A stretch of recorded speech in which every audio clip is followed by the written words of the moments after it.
sebelum menjalani semua pembelajaran dari semester 1 sampai ke semester 2, tentu kalian akan berada di kelas 5 dengan adanya sebuah aturan.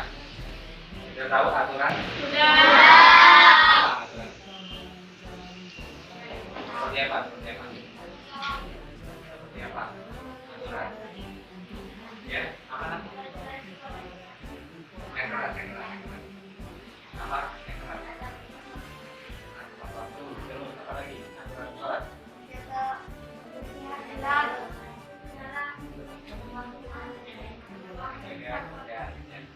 Kali ini di kelas 5 kita tidak akan menggunakan aturan kelas, tetapi kita akan menggunakan yang namanya keyakinan kelas. Kalau aturan kelas itu yang menentukan adalah Pak Guru. Jadi kalian harus mengakui semua. Ya. Berarti. Contohnya aturan kelas. Tidak boleh bermain di dalam kelas. Tidak boleh berjalan sendiri. Banyak kata-kata seperti itu. Sekarang kita akan membuat sebuah keyakinan kelas. Apa yang harus kalian patuhi? Kalian akan diminta menuliskan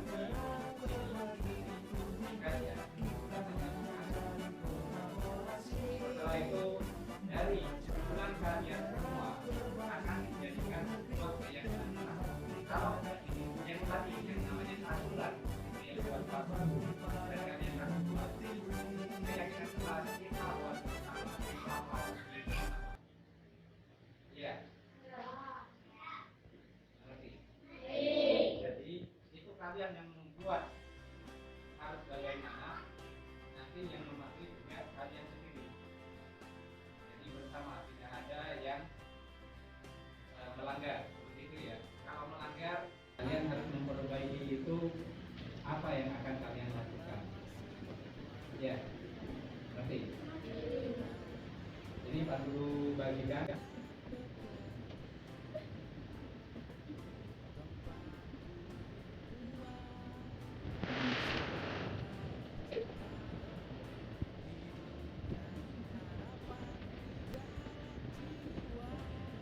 Kalian tuliskan apa yang menjadi pemikiran kalian. Pak Guru beri contoh, misalnya bekerja sama atau saling menghormati. Lainnya apa lagi? Ini sama dengan peraturan, cuma kita tidak menggunakan kata negatifnya. Ya. Misalnya tidak boleh datang terlambat, berarti cukup dituliskan hadir tepat waktu. Seperti itu ya?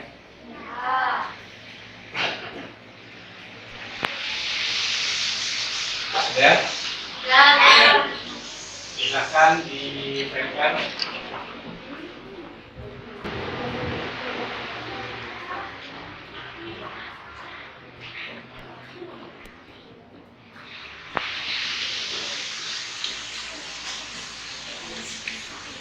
Yang sudah bisa ditempel.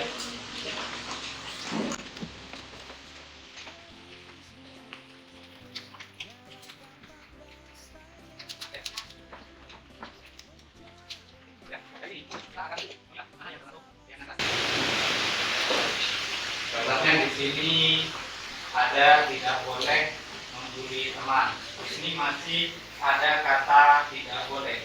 Kalau membuli teman itu termasuk saling menghormati. Jadi tidak menyakiti. Kalau membuli itu kan menyakiti temannya ya. Ya. Jadi tidak boleh menggunakan kata negatif, maka nanti akan menjadi menghormati. Terus di sini hadir tepat waktu. Terus ada juga berdoa. Tiket kelas ini kebersihan.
Jadi nanti dari keyakinan kelas ini kita akan belajar gimana caranya kita memperbaiki diri.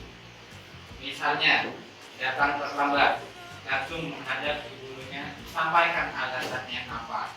Tentu kalian terlambat itu punya alasan. Alasannya apa? Sampaikan dengan jujur. Ya.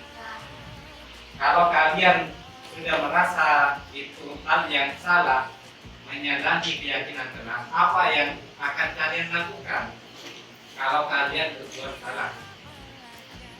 Misalnya, saya akan bangun lebih pagi lagi Pak, biar saya tidak terlambat, seperti itu. Dan itu dilakukan atas keinginan kalian sendiri, serta jangan selalu diulang. Ya, bisa dipahami? Selanjutnya nanti di sini keyakinan kelas semuanya akan dijadikan pajangan kelas yang akan ditandatangani oleh kalian semua. Artinya semuanya akan mematuhi keyakinan kelas. Bisa dipahami? Terima kasih ya. Dan ingatlah bahwa kita insan yang merdeka, belajar, bergerak, bermakna. Assalamualaikum warahmatullahi wabarakatuh. Puji syukur alhamdulillah kita memberikan kita sudah diberi kesempatan untuk bertemu dalam kesempatan kali ini dalam acara diseminasi budaya positif. Di sini saya Pak Sandi, calon guru penggerak angkatan 9 dari PTT SPM SDN Petung 2 Kecamatan Duradani, Kabupaten Bondowoso. Kali ini kita akan mempelajari tentang hasil apa yang sudah saya dapatkan selama menjadi calon guru penggerak. Yang pertama adalah tujuan pendidikan. Tujuan pendidikan di sini menurut Ki Hajar Dewantara, tujuan pendidikan adalah menuntun segala kodrat anak agar mereka dapat mencapai keselamatan dan kebahagiaan yang setinggi-tingginya, baik sebagai manusia maupun sebagai anggota masyarakat. Pendidik hanya dapat menuntun tumbuh atau hidupnya kodrat anak agar dapat memperbaiki lakunya. Di sini ada budaya positif.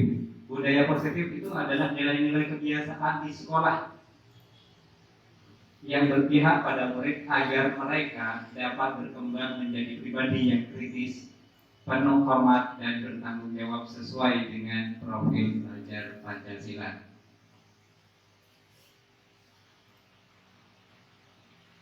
Konsep inti budaya positif di sini saya bagi menjadi 7. Yang pertama adalah perubahan paradigma belajar, disiplin positif, 3 motivasi perilaku manusia, keyakinan kelas, hukuman dan penghargaan. Yang kelima, kebutuhan dasar manusia. Yang keenam, posisi kontrol guru. Dan yang ketujuh adalah segitiga restitusi. Yang pertama di sini perubahan paradigma belajar.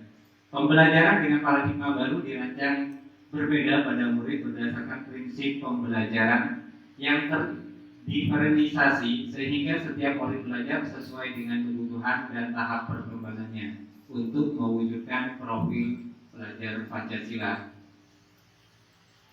Di sini saya tampilkan pelajar Pancasila yang sudah menyatu dengan pendidikan, visi pendidikan Indonesia, yaitu mewujudkan Indonesia maju, berdaulat, mandiri, dan berkepribadian melalui terciptanya pelajar Pancasila.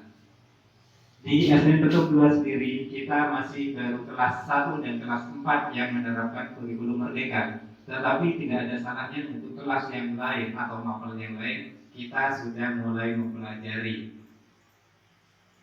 Jadi di sini pada dasarnya murid itu adalah jiwa yang sudah mempunyai kodratnya sendiri, dan kita sebagai guru hanya tinggal menumbuh kembangkannya. Kita bayangkan bahwa murid itu adalah bibit padi. Dari bibit padi itu kita hanya sebagai petani yang menjaga tumbuh kembangnya dari padi tersebut. Kita menjaga tanahnya, kelembapan tanahnya, pupuknya dari gangguan hama juga. Kita harus merawat itu semua agar tumbuhnya bagus. Karena kalau padi tidak dirawat seperti itu, tumbuhnya akan kurang baik. Dan saya sendiri percaya bahwa murid itu sudah mempunyai kodratnya sendiri dan kita hanya menumbuhkan. Jadi kita tidak bisa mendidik murid itu, ingin menjadikan murid itu seperti apa. Kalau misalnya kita adalah petani menanam padi, tentu kita tidak akan bisa merubah bahwa itu akan menjadi tanaman yang lain. Maka itu akan tetap tumbuh sebagai padi. Jadi kita hanya menjaganya, atau dalam pembelajaran kita hanya menuntun. Nah, di sini perubahan belajar pada paradigma belajar yang terkait dengan 6 profil pelajar Pancasila. Dalam membangun budaya positif, sekolah dapat menyediakan lingkungan yang positif. Kalau kita bayangkan sebagai petani, maka di sana adalah tanahnya. Tanahnya harus yang baik. Dan lingkungannya juga harus aman dan nyaman agar siswa mampu berpikir, bertindak, dan menciptakan dengan merdeka, mandiri, dan bertanggung jawab. Di sini untuk disiplin sangat berkaitan dengan kontrol guru terhadap siswa. Untuk kontrol guru di sini akan kita bahas pada slide berikutnya. Ketika kita mendengar kata disiplin, apa yang terbayang di benak kita? Apa yang terlintas di pikiran kita? Kebanyakan orang akan menghubungkan kata disiplin dengan tata tertib, teratur, dan kepatuhan pada peraturan. Kata disiplin juga dihubungkan dengan hukuman. Kalau murid tidak disiplin akan dihukum. Itu yang selama ini kita dengarkan. Padahal itu sungguh berbeda. Karena belajar tentang disiplin positif tidak harus dengan memberi hukuman.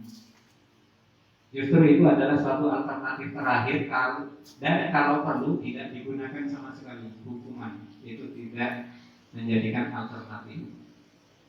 Dalam budaya kita di Indonesia sendiri, makna kata disiplin itu dimaknai dengan sesuatu yang dilakukan seseorang pada orang lain untuk mendapatkan kepatuhan.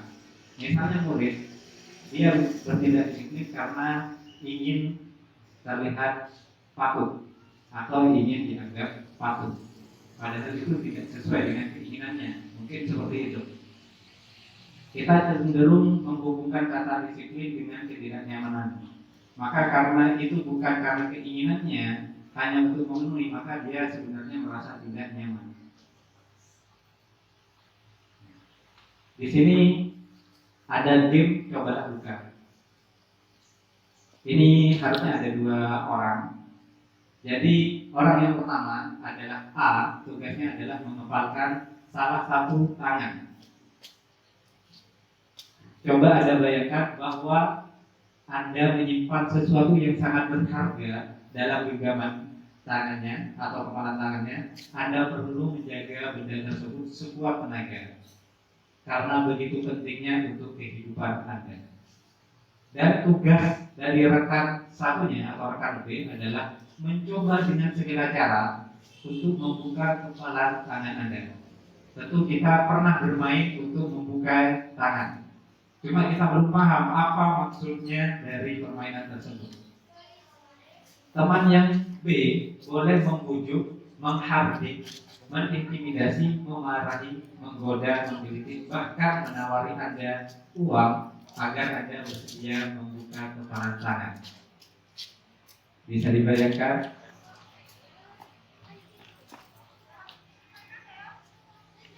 Maka di sini akan ada tiga kemungkinan. Apakah Anda atau B atau teman Anda akan membuka kepala tangan Anda? Mengapa? Apa alasan Anda atau B membuka kepala tangan Anda? Tentu mempunyai alasan kenapa sampai barang berharga yang ada di dalam genggaman itu dilepas. Yang kedua, apakah Anda atau B menutup kepala tangan Anda? Mengapa Anda itu mempertahankan semua itu? Tentu juga mempunyai alasan. Nah, dalam kegiatan ini sesungguhnya siapa yang memegang kendali atau kontrol untuk membuka atau menutup kepala tangan? Ada yang bisa menjawab? Ketika Anda diminta untuk membuka kepala tangan atau Anda memilih untuk menggenggam, tetap menggenggam, itu siapa yang mengontrol?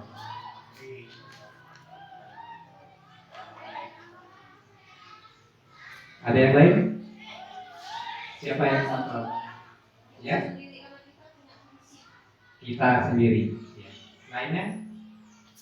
Tergantung dari kekuatan antara A dan B. Ketika A menggunakan prinsip untuk berpegang teguh pada prinsipnya, mungkin akan mengendalikan. Tetapi jika B punya cara ataupun bisa menarik kepada A, cara dia mempengaruhi sehingga bisa dia mengendalikan. Ya.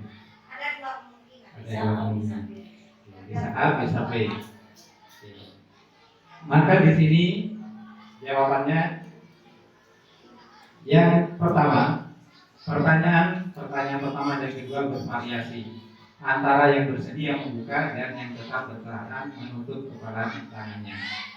Pertanyaan ketiga, siapakah yang sesungguhnya memegang kontrol, yang menutup kepala tangan atau yang berusaha dengan segala cara untuk membuka kepala tangan? Jawabannya tentu kita sendiri yang memegang kontrol atas kepala tangan kita sendiri. Walaupun kita digoda, dihari atau diberi uang, tetapi kalau kita mempunyai keyakinan teguh untuk mempertahankan, tetap kita yang akan meninggal. Seperti itu. Apakah kita membuka atau menutup kepala tangan kita? Itu bergantung pada diri kita masing-masing, sesuai dengan kebutuhan dasar kita saat itu. Maka di sini ada sebuah kebutuhan dasar. Nanti akan kita paparkan di slide berikutnya. Perubahan paradigma teori kontrol menurut Dr. William Glasser dalam kontrol teori. Kita ilusikan bahwa guru itu mengontrol murid. Pada dasarnya kita tidak dapat memaksa murid untuk membuat sesuatu jikalau murid tersebut memilih untuk tidak melakukan.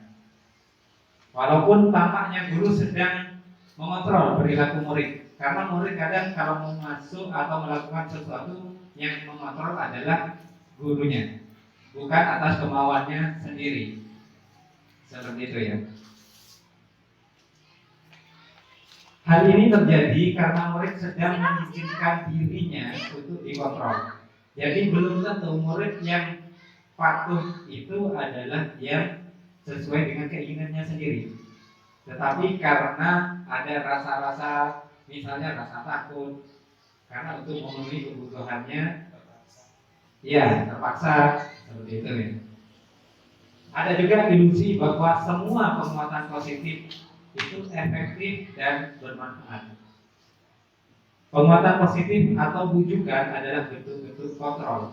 Ketika dibujuk, itu adalah sebagai pengendali.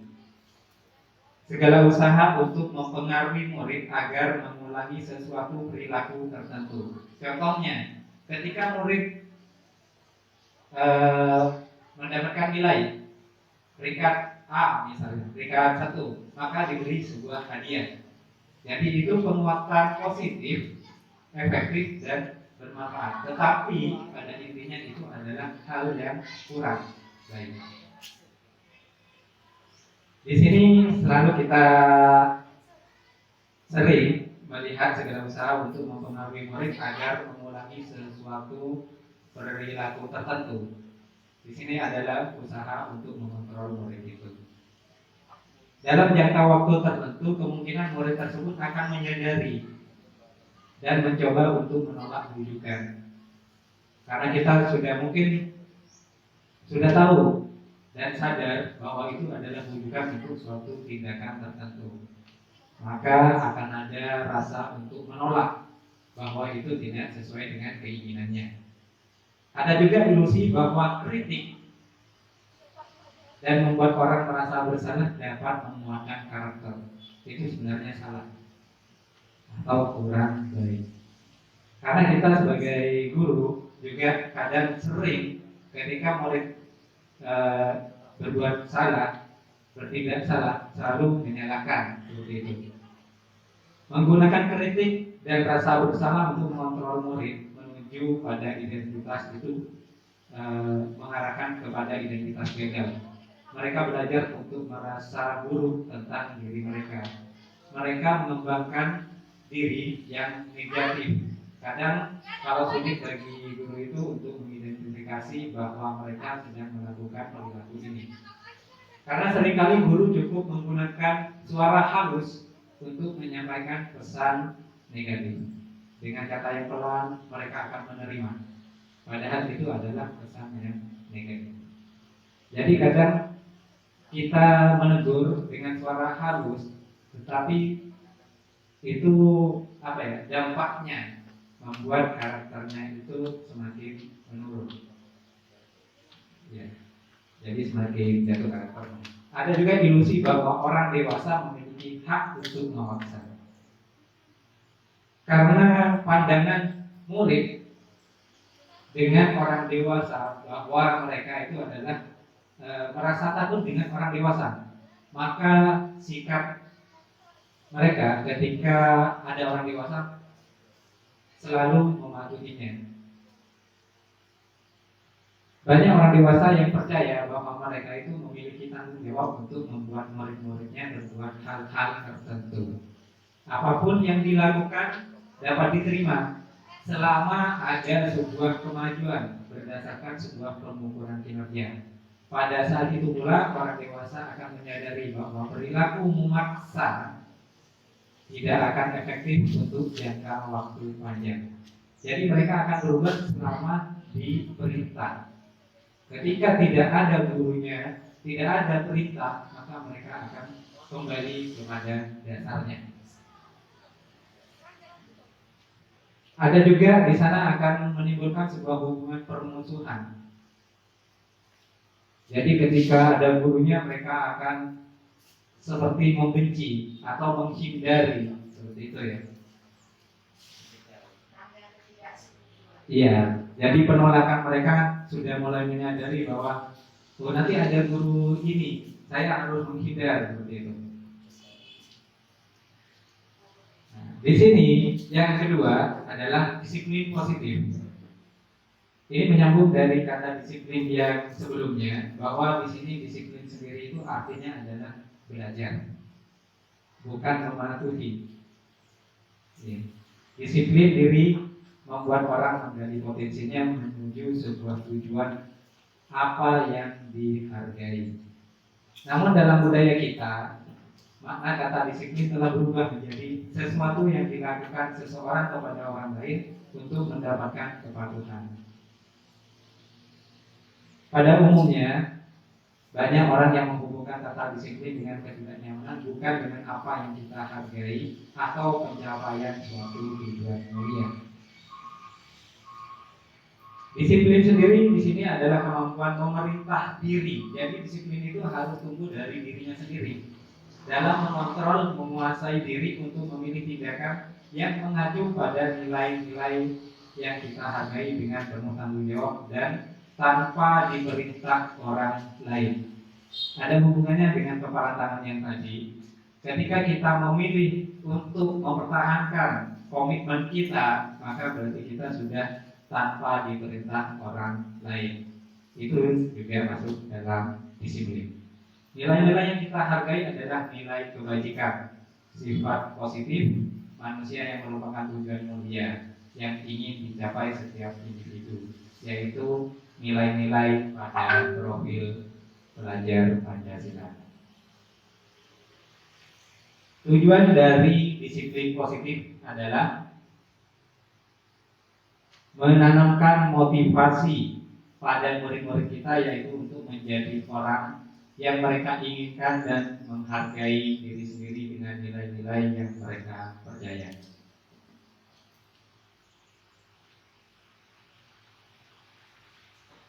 Yang ketiga, di sini ada 3 motivasi perilaku manusia. Yang pertama adalah menurut Dian Gozan dalam bukunya Restructuring School Discipline menyatakan ada 3 motivasi perilaku manusia. Yang pertama, untuk menghindari ketidaknyamanan atau hukuman. Jadi murid di sini ya akan berperilaku sepertinya akan disiplin atau mengikuti perintah itu karena untuk menghindari ketidaknyamanan atau hukuman. Ini adalah tindakan terendah dari motivasi perilaku manusia. Biasanya orang memotivasi perilakunya itu untuk menghindari hukuman dan ketidaknyamanan. Lalu ada juga di sini kalau hukuman itu tidak berasal dari dirinya sendiri, maka di sana disebutkan bahwa motivasi ini bersifat eksternal karena bukan dari dalam dirinya sendiri, karena pengaruh dari luar. Yang kedua, untuk mendapatkan imbalan atau penghargaan dari orang lain. Murid kita rajin misalnya karena sudah diiming-imingi dengan sebuah hadiah. Murid kita akan masuk kelas lebih awal karena diiming-imingi dengan sebuah misalnya tanda bintang sebagai imbalan.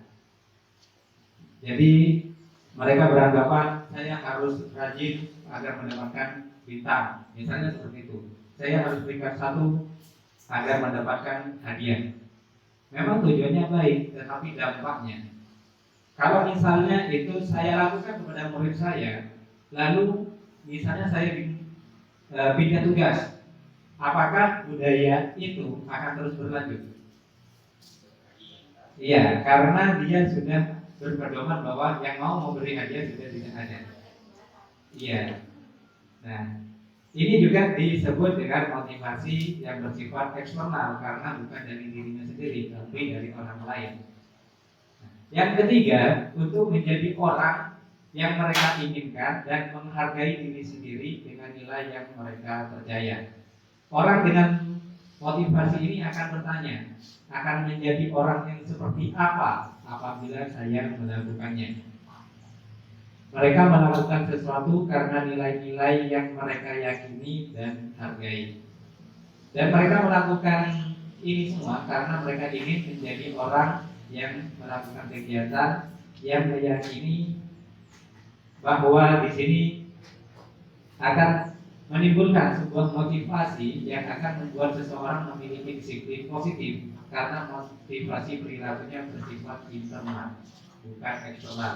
Jadi kalau sudah motivasi dirinya sendiri, contohnya ketika ada murid yang rajin masuk sekolah karena dia memang dari dirinya sendiri, ketika di jalan diajak oleh temannya, sama seperti yang tadi, dia mau memilih ikut temannya atau tetap ke sekolah. Tentu kita waktu sekolah pernah mengalami hal itu, dibujuk untuk tidak masuk sekolah, kadang dibujuk juga untuk tidak mengerjakan tugas. Jadi itu tergantung dari internalnya kita sendiri.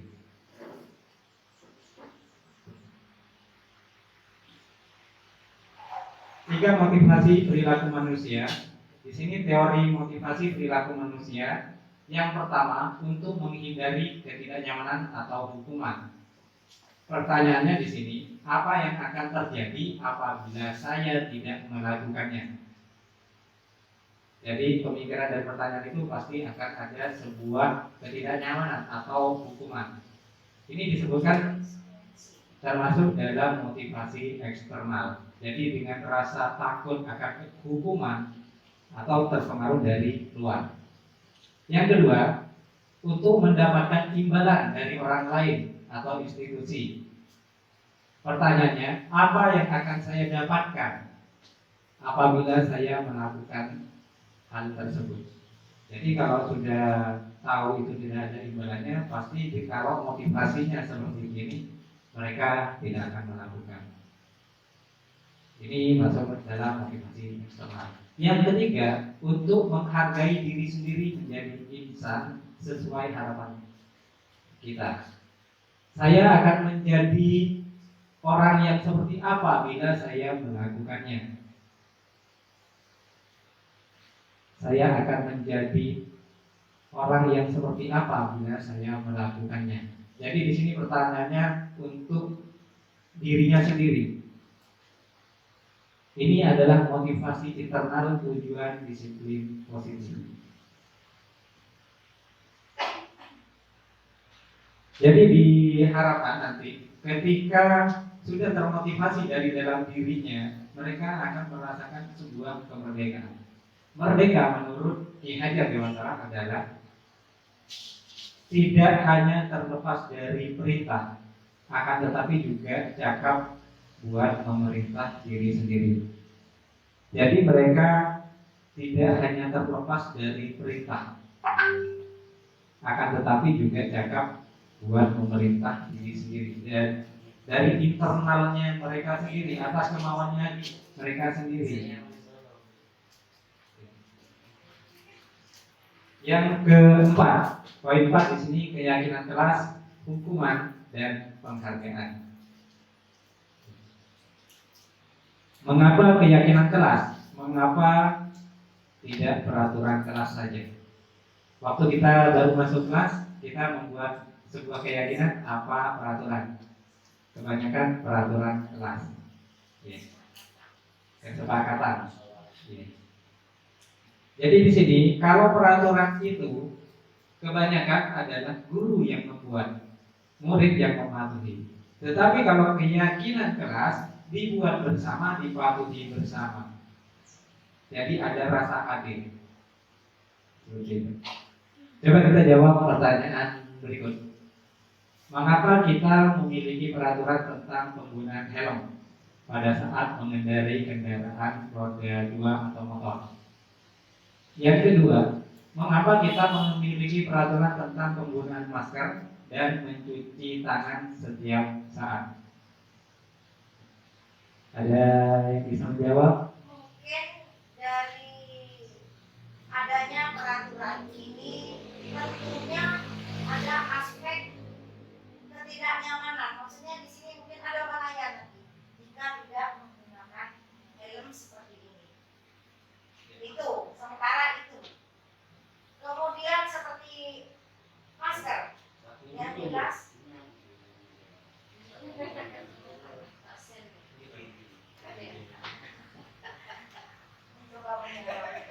Yang kedua,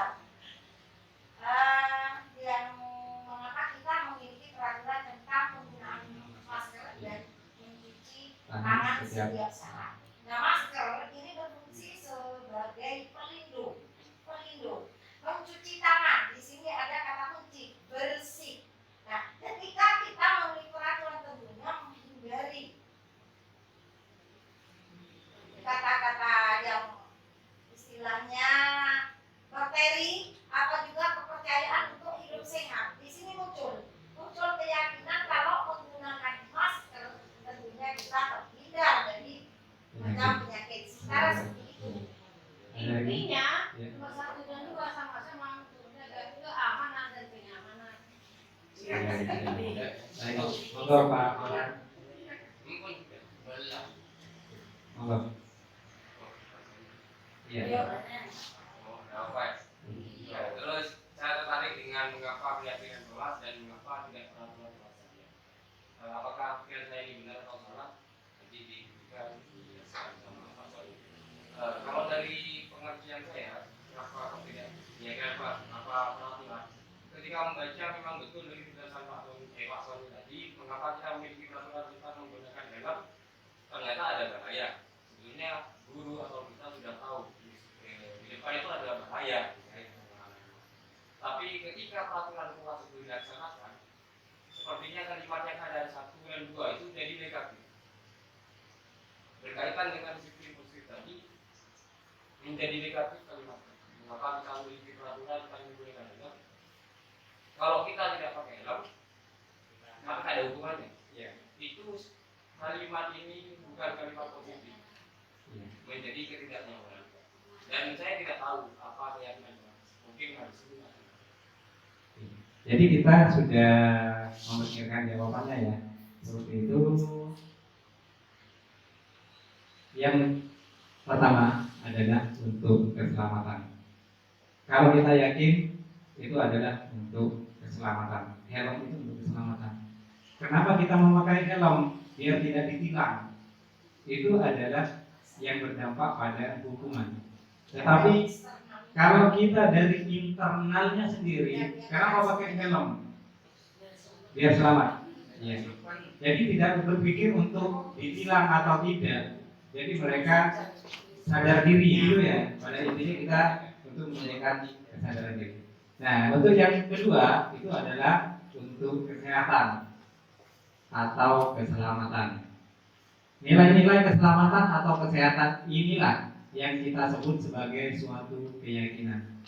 Jadi bukan karena takut ditilang, karena yang di lain anggap ya kita di desa-desa misalnya yang tidak ada pemeriksaan atau tilangan pun kita menggunakan helm karena kita sudah berpikir bahwa itu akan menjaga keselamatan kita. Ya, sudah yakin bahwa itu akan menjaga kita. Nilai-nilai kebajikan universal yang disepakati secara tersirat dan tersurat lepas dari latar belakang, suku, negara, bahasa maupun agama. Seseorang akan lebih tergerak dan bersemangat untuk menjalankan keyakinannya. Jadi yaitu tadi tidak terpengaruh oleh eksternalnya daripada hanya sekedar mengikuti serangkaian peraturan tertulis tanpa makna. Jadi mereka kalau bersikapnya negatif, mereka kenapa pakai helm? Biar tidak ditilang. Jadi mereka sudah melupakan bahwa helm itu fungsinya untuk keselamatannya. Di sini peraturan kelas yang sering kita buat itu ada di dalam inti. Di luarnya ada sebuah keyakinan kelas. Dilanjutkan dengan lingkungan positif dan budaya positif. Jadi keyakinan kelas itu nanti akan digunakan untuk melindungi peraturan kelasnya. Jadi pelindungnya dari peraturan kelas yang kita susun sebelum-sebelumnya itu dengan kata-kata negatif kita akan menelaah menjadi sebuah keyakinan kelas yang lebih universal seperti yang tadi disampaikan di sini. Misalnya kalau di kelas ya, itu misalnya datang tepat waktu, tidak terlambat, tidak boleh terlambat seperti itu ya. Kalau di aturannya, atau datang 15 menit sebelum pembelajaran dimulai, itu terlalu panjang. Kalau kita universalkan di sana, kata-katanya adalah disiplin dan tepat waktu. Cukup itu saja. Terus juga ada sebuah peraturan misalnya tidak boleh berbicara ketika guru menerangkan. Ya. Nilai universal yang kita bisa gunakan di sana adalah menghargai orang lain. Jadi tidak hanya menghargai teman, tetapi juga guru. Lalu ada juga di sana menjalankan piket setiap hari, membuang sampah ke tempat sampah. Aturannya bisa jadi beberapa poin. Kalau kita satukan adalah menjaga kebersihan kelas dan sekolah. Cukup itu.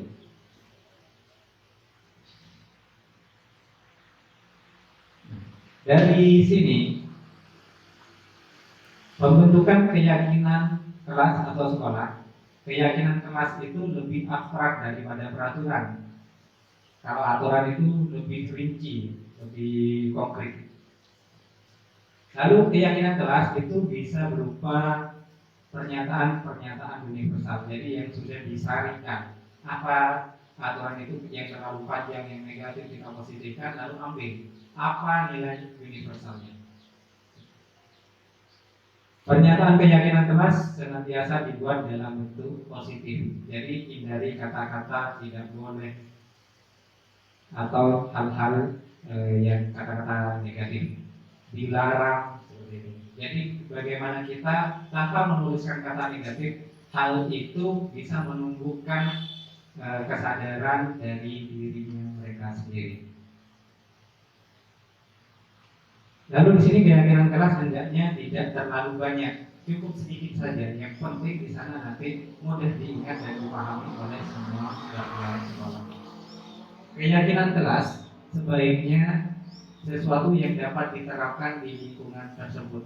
Jadi kalau ada keyakinan kelas yang mengarah ke luar dan tidak bisa diterapkan di kelas itu, lebih baik tidak dicantumkan.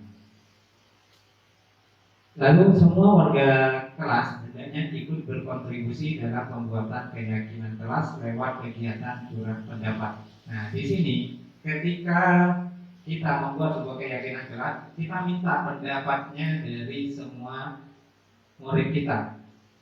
Apa yang boleh dan tidak boleh, apa yang harus kita lakukan. Jadi biarkan mereka mencurahkan pendapat mereka.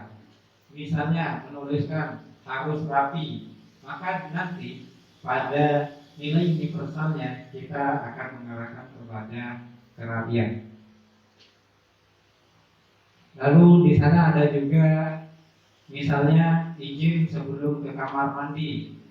Nilai universalnya adalah kita bisa menggunakan sopan santun atau 5S. Yang terakhir di sini adalah bersedia meninjau kembali keyakinan kelas dari waktu ke waktu. Jadi keyakinan kelas itu dibuat tidak hanya satu kali print untuk selamanya. Jadi harus kita sesuaikan dengan keyakinan kelas dari murid-muridnya. Karena kita takutnya peraturan kelas yang lama kita ambil, kita bawa ke kelas berikutnya. Karena belum tentu cocok dengan belum sesuai. Itu untuk pembentukan keyakinan kelas atau sekolah. Mungkin ini untuk keyakinan kelas ini mungkin diawali dengan kemasannya yang membuat anak tertarik untuk melakukan satu. Yang kedua, nilai kebermanfaatan yang tinggi yang mungkin akan timbul pada diri anak sehingga menjadi kebiasaan dan budaya. Itu mungkin yang perlu digarisbawahi. Iya, benar. Jadi kita harus benar-benar menggali potensi keinginan murid itu seperti apa. Kalau mereka sudah menumbuhkan dari keinginannya mereka akan pasti melakukan hal tersebut. Kalau mereka membuat ke sana, pasti mereka sadar, oh saya yang membuat itu, kok saya yang melanggar, saya harus bagaimana seperti itu. Jadi itu sudah dari tindakan-tindakan keyakinan kelas itu menumbuhkan nilai positif untuk menjadi budaya itu sangat lama. Tetapi kalau tidak kita mulai akan lebih lama lagi, bahkan tidak akan terjadi. Ini lagi mungkin untuk nilai kontrol adanya sebuah keyakinan kelas bisa berjalan dengan maksimal.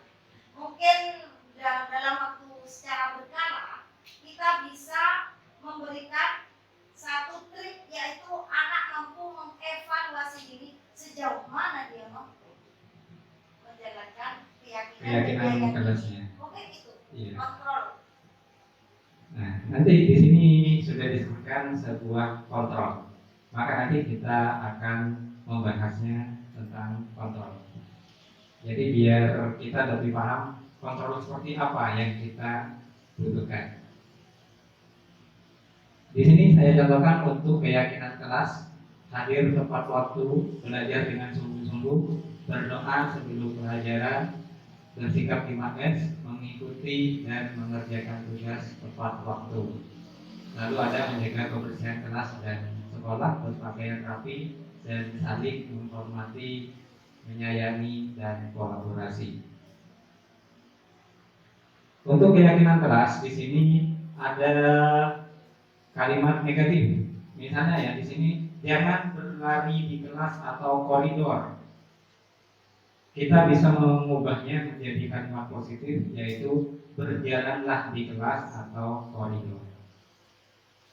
Jadi seperti itu perbedaannya antara peraturan dengan sebuah keyakinan.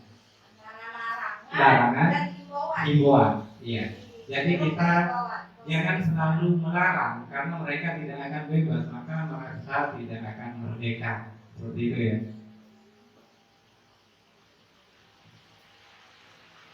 Di sini, ketika kita sudah memasuki sebuah keyakinan, maka akan ada sebuah pemahaman tentang hukuman, konsekuensi, dan restitusi.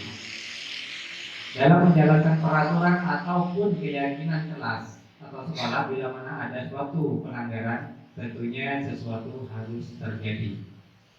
Tetapi di sini, sesuatu yang terjadi, entah kita menerapkan hukuman, konsekuensi, atau restitusi. Nanti kita akan menjelaskan perbedaan dari tiga hal ini. Untuk itu kita perlu meninjau ulang tindakan penegakan peraturan atau keyakinan kelas yang sudah kita buat selama ini. Tindakan terhadap suatu pelanggaran pada umumnya berbentuk hukuman atau konsekuensi. Maka dalam kegiatan ini akan diperkenalkan program disiplin positif yang dinamakan restitusi. Karena kalau hukuman, maka mereka harus menebus kesalahannya. Kalau konsekuensi, ini lebih dua arah, tetapi masih ada dampak yang kurang. Sedangkan untuk restitusi di sini adalah proses menciptakan kondisi bagi murid untuk memperbaiki kesalahan mereka, sehingga mereka bisa kembali pada kelompok mereka dengan karakter yang lebih kuat. Menurut dosen tahun 2004. Restitusi juga merupakan proses kolaboratif yang mengajarkan murid untuk mencari solusi atas kesalahan yang mereka buat dan membantu murid berpikir tentang orang seperti apa yang mereka inginkan dan bagaimana mereka harus memperlakukan orang lain. Sang dosen tahun 96. Di sini tadi kalau ada restitusi, intinya si murid ini mengetahui langkah apa yang harus dilakukan ketika sudah mereka berbuat satu kesalahan, muncul dari diri sendiri untuk mencapai hal yang lebih positif. Dasarnya dari kesadaran diri. Iya, benar. Iya. Benar. Jadi kita untuk menumbuhkan keinginan mereka untuk memperbaiki kesalahannya itu kadang tidak sampai menjelaskan sudah terpotong oleh hukuman. Kamu menjatuhkan temannya, kamu dipukul, maka tindakan itu hanya sampai pada hukuman. Ada juga konsekuensi. Kamu memecahkan gelasnya Bu Guru, kamu harus menggantinya, itu konsekuensi. Tetapi kalau restitusi itu lebih menggali kesadarannya mereka. Nah, kenapa kamu berbuat seperti itu? Alasannya kamu apa? Kamu kenapa melakukan hal seperti itu? Menurut kamu itu sudah benar atau salah? Ketika mereka mengakui kalau itu kesalahan, lalu bagaimana kamu memperbaiki itu? Kita memancing mereka untuk mendapatkan solusinya sendiri dari masalah yang mereka buat. Dan yakin bahwa mampu memperbaiki diri sendiri. Iya. Nah, tugasnya guru di sini adalah membangun keyakinannya itu. Karena kadang ketika berbeda siswa juga beda pemikiran, mereka juga perlu dipancing untuk menimbulkan motivasinya. Tetapi guru tidak bisa langsung memberikan kamu harus seperti ini. Karena itu juga akan kembali ke awal lagi, itu tidak sesuai dengan keinginannya sendiri. Iya. Sebenarnya sebelum jadi calon guru penggerak, di sini saya sudah menerapkan hal itu tanpa saya sadari. Ketika ada murid melakukan kesalahan, saya panggil semuanya untuk menceritakan duduk perkaranya seperti apa, kenapa melakukan hal itu, solusinya seperti apa. Maka setelah itu, hal itu tanpa adanya hukuman dan paksaan dari siapapun, mereka melakukan perbaikan. Jadi tidak ada permusuhan antara temannya dan si korban ataupun pelakunya. Ini sama-sama merasakan apa ya, yang anggapannya keadilan seperti itu. Rasa dihargai. Contohnya di sini kalau hukuman seperti yang dijelaskan tadi dibuat oleh guru, kalau konsekuensi dibuat oleh guru dan murid, tetapi kalau restitusi dibuat oleh murid sendiri. Jadi guru di sini hanya mengarahkan, menuntun. Ada juga di sini kalau hukuman itu akan membuat murid untuk belajar menyembunyikan kesalahan. Karena tahu itu adalah hal kesalahan, maka mereka pura-pura tidak bersalah atau tidak jujur atau bahkan lari. Tetapi kalau konsekuensi di sini, murid akan belajar taat peraturan. Oh iya, saya salah, langsung memperbaiki diri. Namun itu hanya dalam jangka waktu pendek. Sedangkan kalau restitusi, ketika murid belajar berbuat salah, mereka kita restitusi akan belajar untuk memecahkan masalahnya tersebut.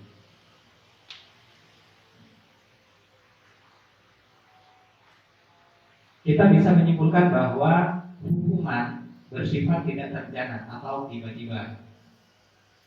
Di sini kalau hukuman yang bersifat tidak terencana atau tiba-tiba, kebanyakan ketika salah langsung dipukul, tidak menanyakan alasannya kenapa seperti itu. Anak atau murid tidak tahu apa yang akan terjadi dan tidak dilibatkan. Jadi dalam membuat hukumannya itu ya, aturan dampaknya itu pun murid tidak tahu, tiba-tiba dihukum seperti apa, itu sudah secara dadakan. Hukuman bersifat satu arah dari pihak guru yang memberikan dan murid hanya menerima suatu hukuman tanpa melalui suatu kesepakatan. Jadi mau tidak mau si murid harus melakukan karena sudah guru yang memerintah. Hukuman yang diberikan bisa berupa fisik maupun psikis. Murid atau anak disakiti oleh suatu perbuatan atau kata-kata. Memang tidak memukul, tetapi kata-katanya menyakiti. Itu bisa menjadi sebuah trauma. Sementara disiplin dalam bentuk konsekuensi di sini adalah sudah terencana atau sudah disepakati. Yang kedua sudah dibahas dan disetujui oleh murid dan guru.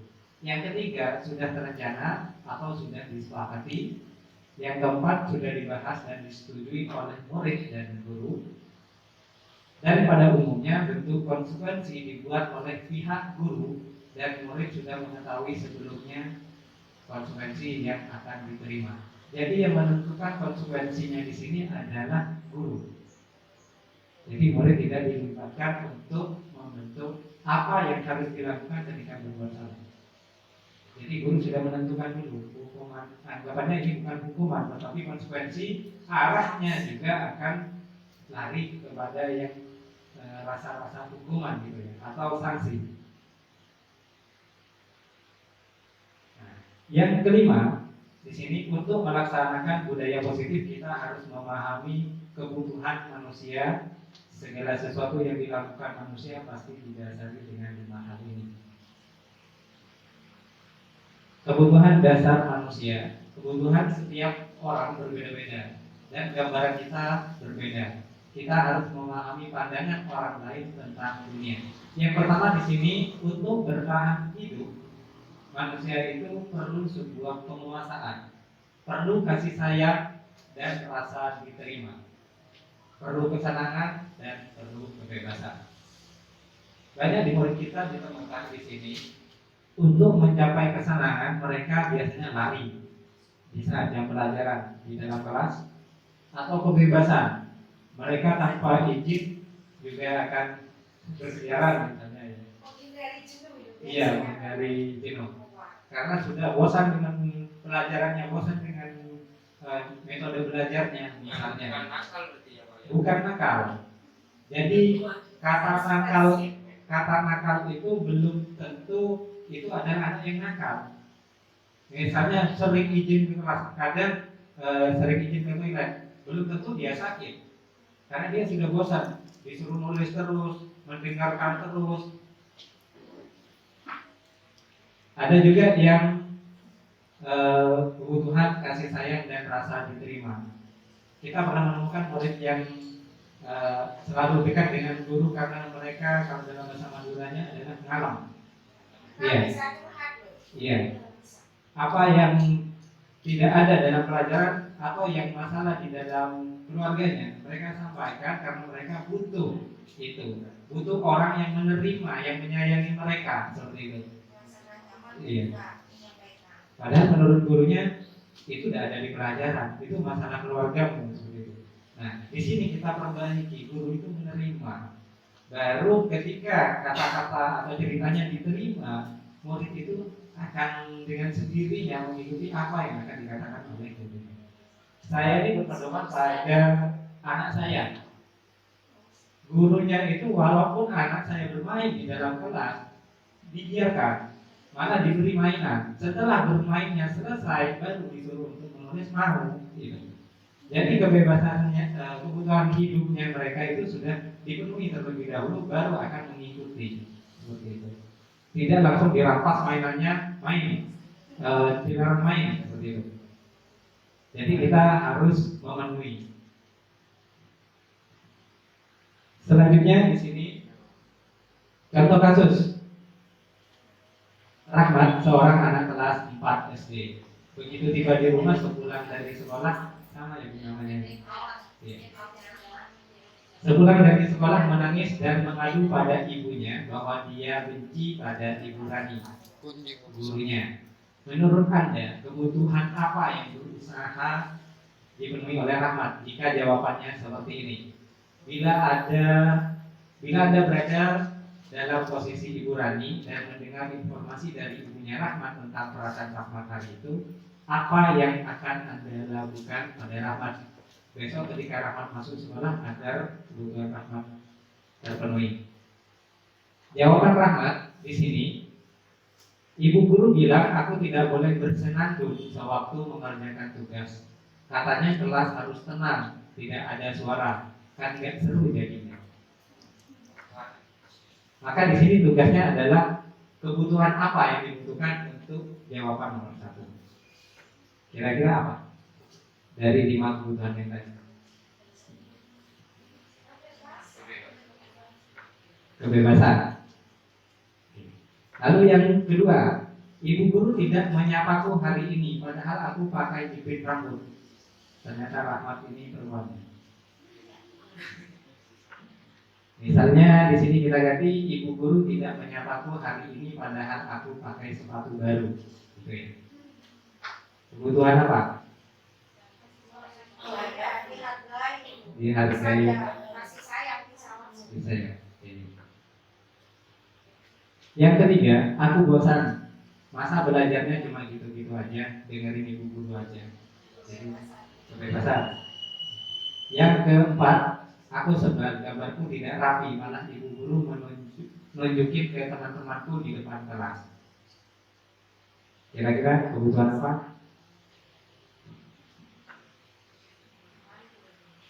Jadi membuat malu. Ya. Jawabannya yang pertama adalah kesenangan, yang kedua benar kasih sayang dan rasa diterima. Di sini yang ketiga adalah kebebasan dan yang keempat adalah penguasaan.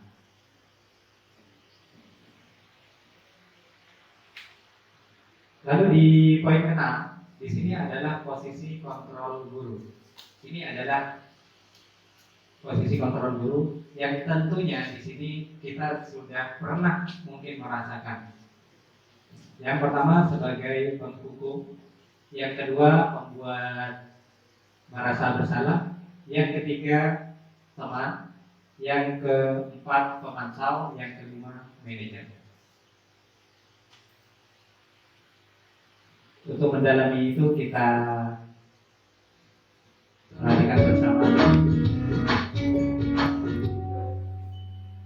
Salam bahagia Ibu dan Bapak Guru hebat. Dalam penerapan disiplin positif restitusi, salah satu program yang dikembangkan adalah 5 posisi kontrol. 5 posisi kontrol dalam restitusi adalah proses perjalanan seorang pendidik agar dapat mengenali dirinya. Pada video kali ini, kita akan membahas tentang 5 posisi kontrol yang dikembangkan oleh Brian Dawson dan contoh penerapannya.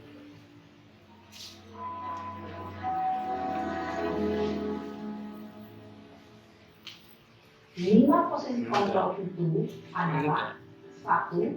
Posisi penghukum, 2. Posisi pembuat merasa bersalah, 3. Posisi teman, 4.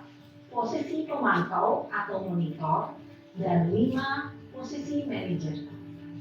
Untuk lebih memahami kelima posisi tersebut, mari kita saksikan kasus Naren yang terlambat hadir 20 menit di sekolah dan melihat bagaimana kelima posisi kontrol dalam menghadapi masalah tersebut.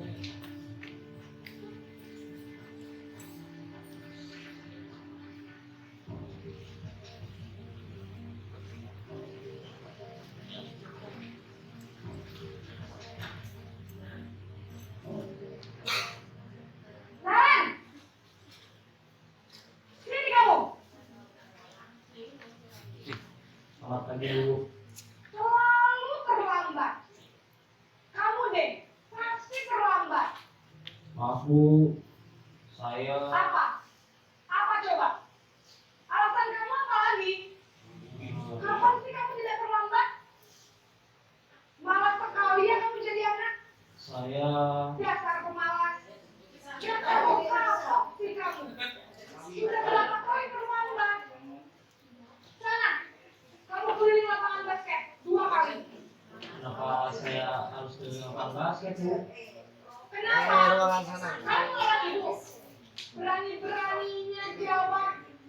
Sudah terlambat, masih berani jawab pula. Sekarang, keliling lapangan basket 5 kali sekalian. Lihat. Pergi sana ke lapangan basket.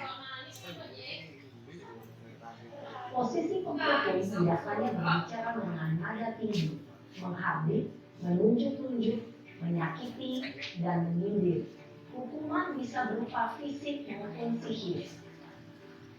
Ibu dan Bapak Guru hebat, dampak yang terjadi pada murid ketika guru berada pada posisi penghukum adalah murid cenderung akan memberontak, bahkan menyimpan dendam.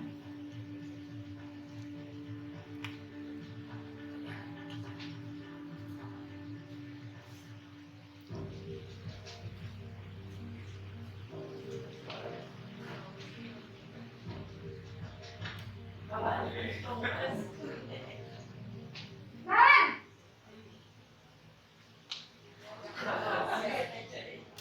Selamat pagi Bu.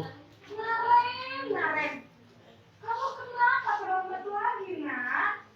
Ya Tuhan, Naren. Kamu senang ya bikin ibu susah ya? Kalau kamu terlambat lagi, nanti ibu yang ditegur bapak kepala sekolahnya. Disangka ibu tidak bisa membina kamu. Duh, gimana ini? Maaf Bu, Duh, Gusti Naren.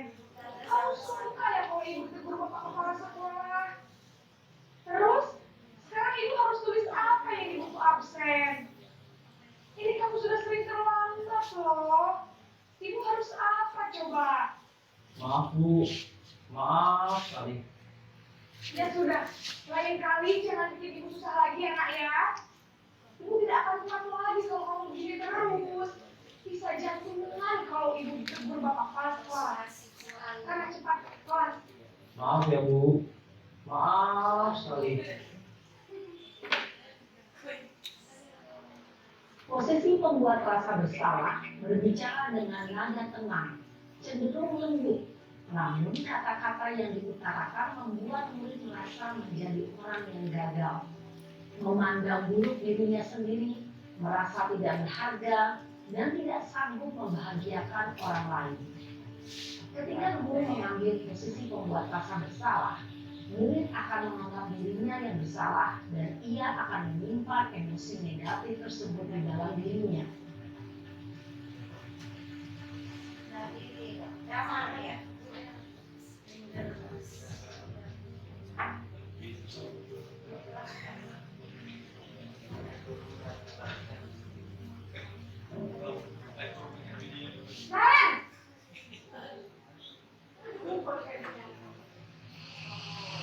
Selamat pagi Bu. Wah, sudah jam berapa nih, Nak? Terlambat lagi ya, sayang.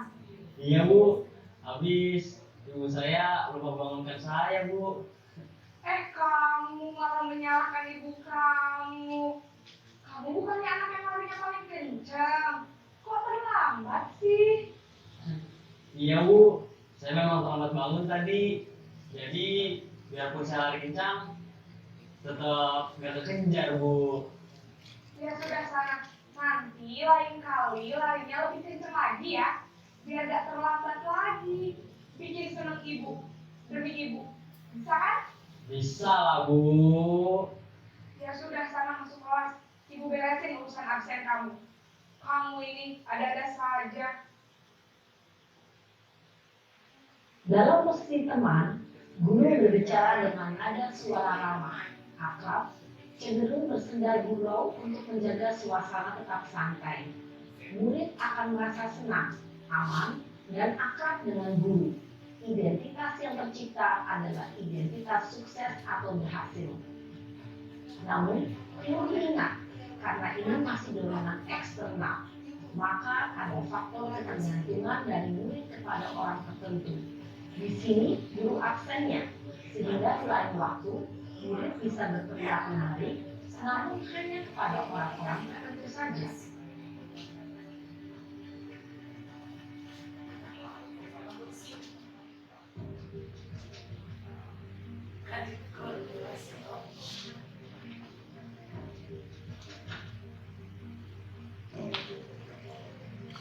Ren!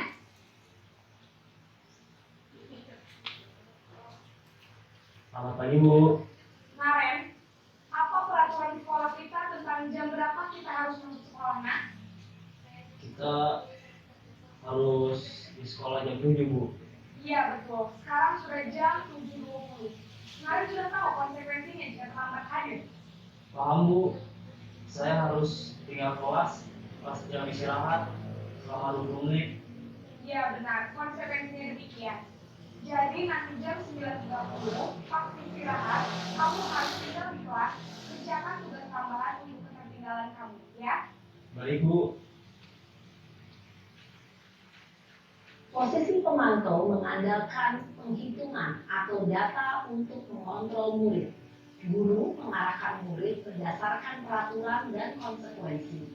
Seorang pemantau menunjukkan bahasa tubuh dan ekspresi wajah yang datar dan cenderung formal.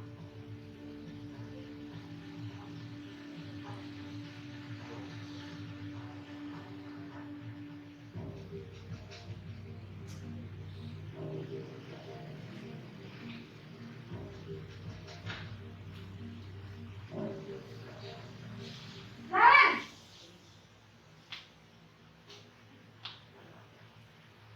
Selamat pagi Bu. Selamat pagi, Naren. Maaf Bu, saya terlambat. Iya, sekolah masuknya jam 7, sekarang sudah jam 7.20. Jadi sekarang bagaimana ini, Naren? Maaf Bu, saya lupa setel alarm saya semalam. Baiklah, menurut kamu, keyakinan sekolah yang mana yang perlu kamu tingkatkan? Menghargai diri sendiri dan orang lain mungkin ya Bu. Setuju. Jadi, apakah Naren meyakini prinsip saling menghormati tersebut? Iya Bu, saya meyakininya.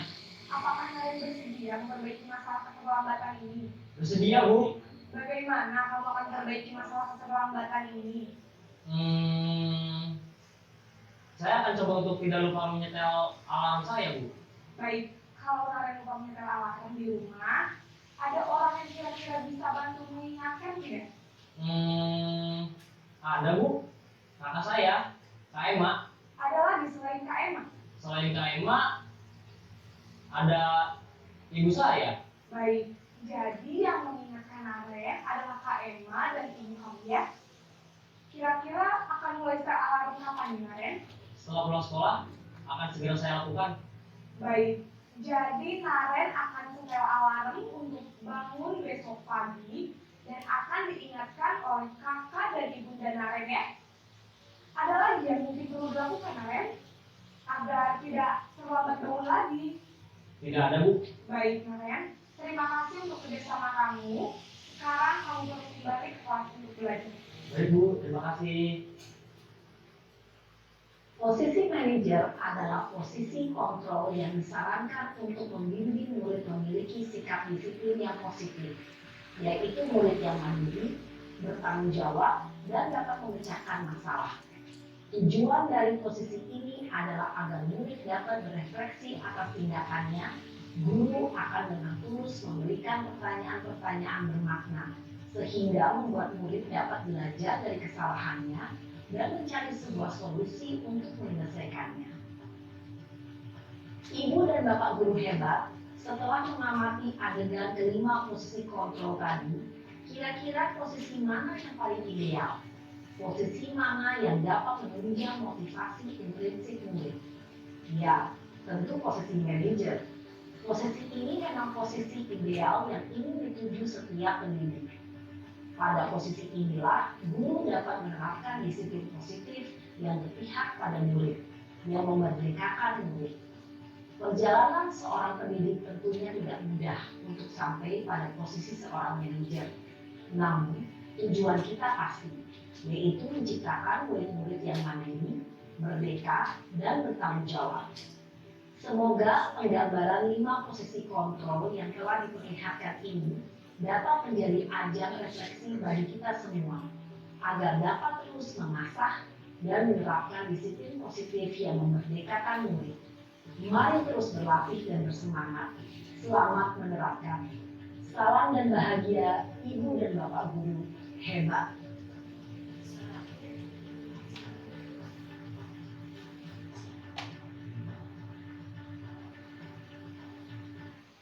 Itu tadi untuk 5 kontrol guru.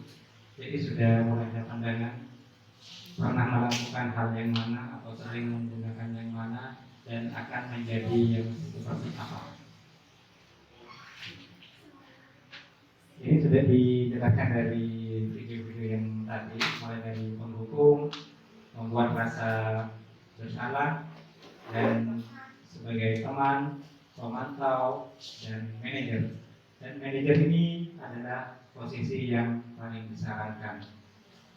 Jadi kita harus membangun keyakinan diri siswa sendiri secara langsung agar mereka mulai menyadari bahwa hal tersebut bisa diperbaiki untuk lebih baik lagi.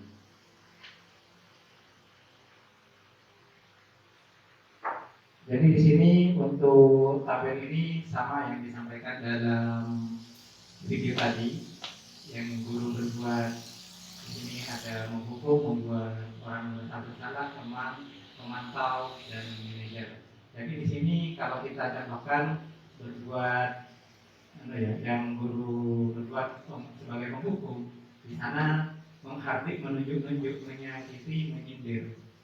Lalu yang kedua, guru tersebut untuk yang membuat orang merasa bersalah berceramah, menunjukkan kekecewaan yang mendalam, dan di posisi kontrol positif sebagai teman membuatkan alasan-alasan untuk muridnya.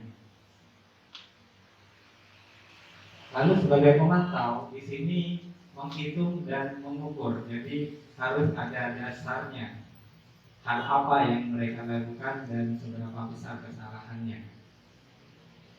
Dan untuk yang motivasi intrinsik di sini adalah sebagai manajer untuk kontrol diri, yaitu mengajukan pertanyaan-pertanyaan. Jadi ketika murid berbuat salah, tanyakan alasannya kenapa berbuat salah.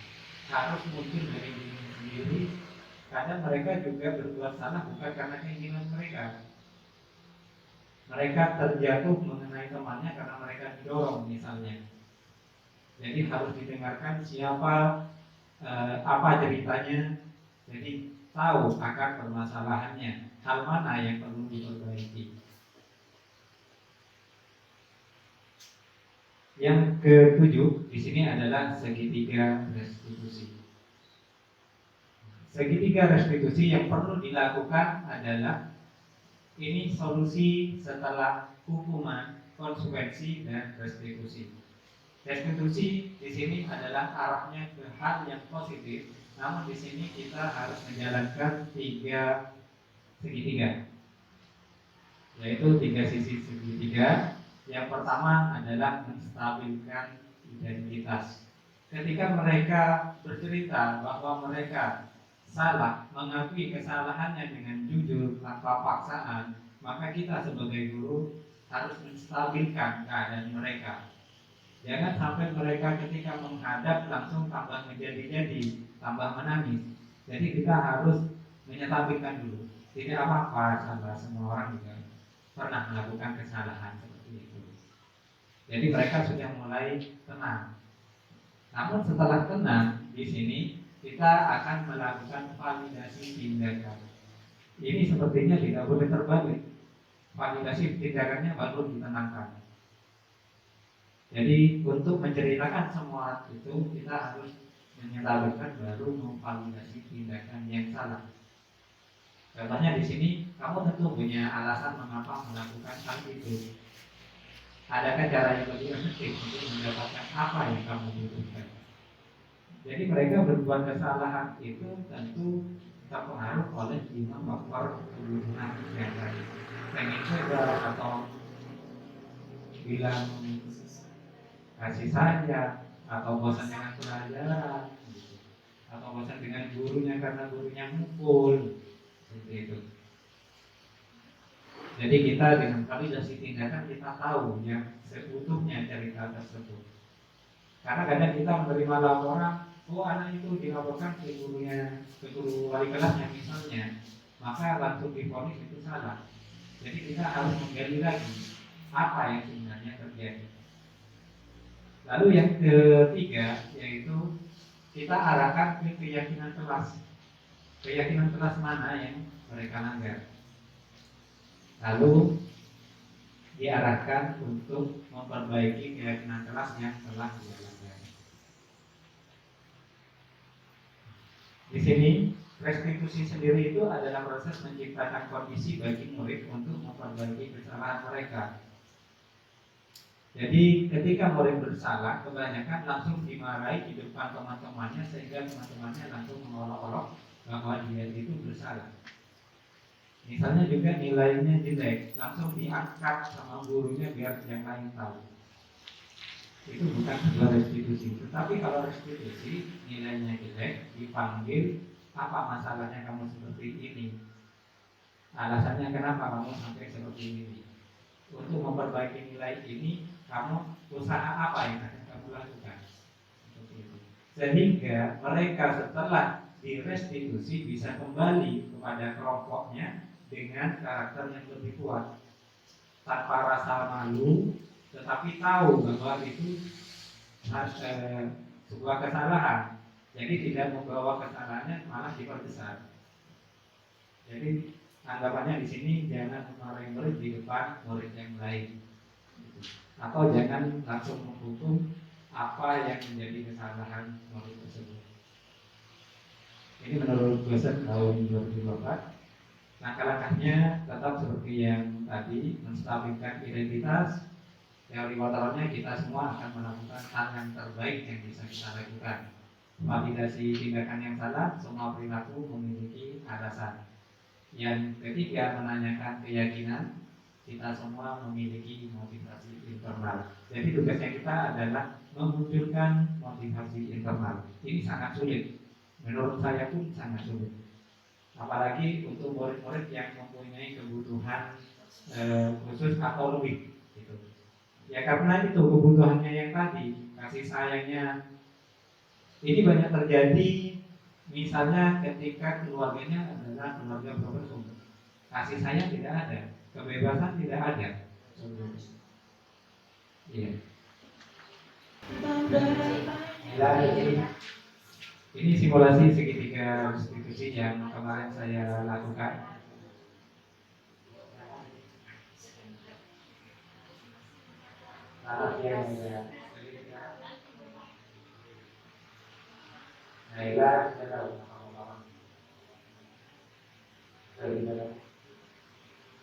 Sekali lagi waktu belajar mereka ada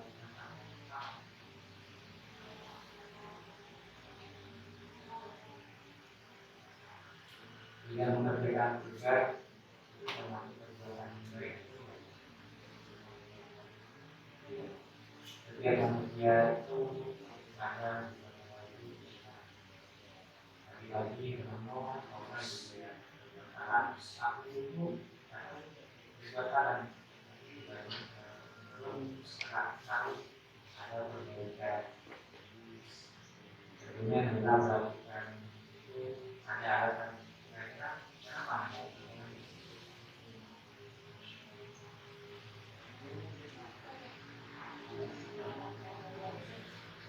supaya Anda tidak lupa mengerjakan tugas itu. Apa yang akan Anda lakukan?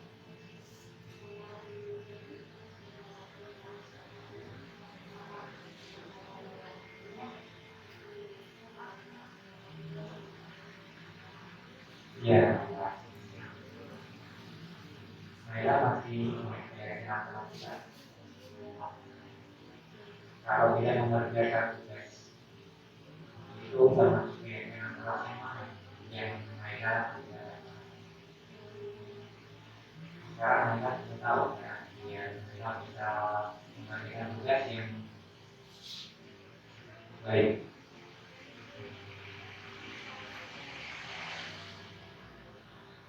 Terima kasih ya, semoga kita bisa membuat Anda dulu dengan memperbaiki diri dengan sadar tentang siapa, terutama orang dan juga bagaimana kita melakukannya.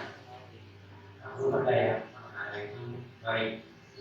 Kita lebih baik lagi, lebih teliti lagi, dan tidak lupa untuk belajar.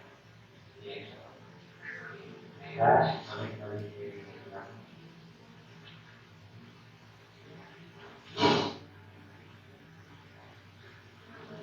Waalaikumsalam.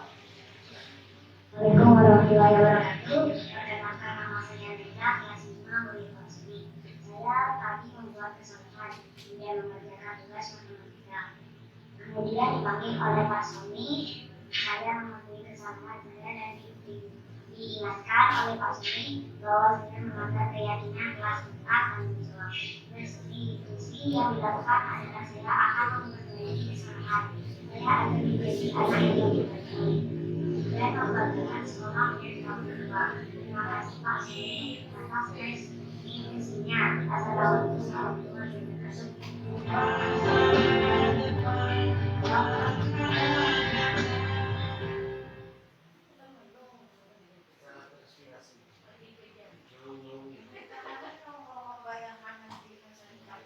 Jadi itu yang kemarin saya simulasikan untuk restitusinya, mungkin bisa dijadikan perbaikan untuk kedepannya. Dan sudah sampai di akhir, saya ucapkan terima kasih, semoga memberikan sebuah manfaat untuk kedepannya. Saya akhiri. Assalamualaikum warahmatullahi wabarakatuh. Belajar Pancasila, belajar bergerak berbagi untuk negeri, kita menjalin kolaborasi.